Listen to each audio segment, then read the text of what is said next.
Alam mo ba kung ano ang isa sa pinakamalaking dahilan kung bakit maraming relasyon ang nasisira ngayon? Hindi dahil sa kabit, hindi dahil sa pera, hindi dahil sa malalaking problema, kundi dahil sa isang bagay na halos hindi napapansin. Ang unti-unting pagkawala ng koneksyon. At ang masakit, kapag napansin mo ito, minsan huli na ang lahat. Ganito nagsimula sina Mark at Anna. Hindi sila mayaman, hindi rin perpekto, pero masaya sila. Kahit simpleng fishbowl date lang, kahit isang oras na usapan sa kanto, masaya sila. Pakiramdam nila noon, sila na hanggang dulo at naniwala silang hindi sila matutulad ng ibang mag-asawang naghihiwalay. Pero dumating ang totoong buhay. Nang dumating ang mga anak, nagbago ang lahat. Hindi na date ang pinag-uusapan, hindi na mga pangarap, hindi na mga plano. Ang usapan na lang, bayad na bang kuryente? Nabili mo ba ang gatas? Sino susundo sa mga bata?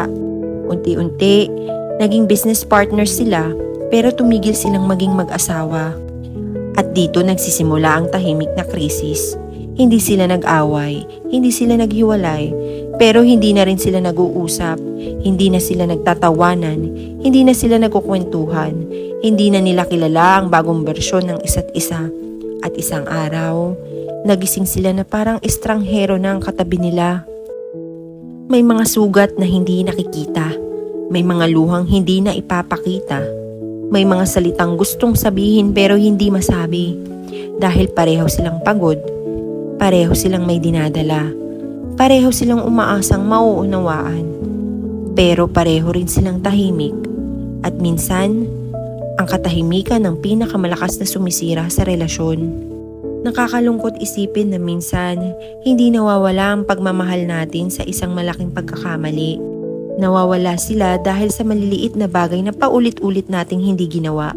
Hindi pagyakap, hindi pakikinig, hindi pag-appreciate, hindi pagbibigay ng oras. Maliit na bagay, pero malaking epekto.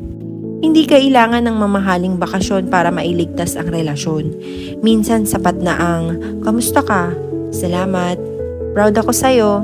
Mahal kita." Mga simpleng salitang madalas nating nakakalimutan.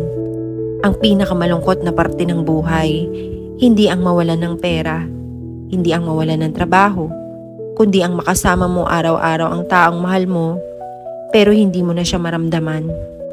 Kung may asawa ka, kung may partner ka, huwag mong hintayin dumating ang araw na sasabihin mong, "Akala ko may oras pa." Dahil ang relasyon ay hindi nasisira sa isang araw.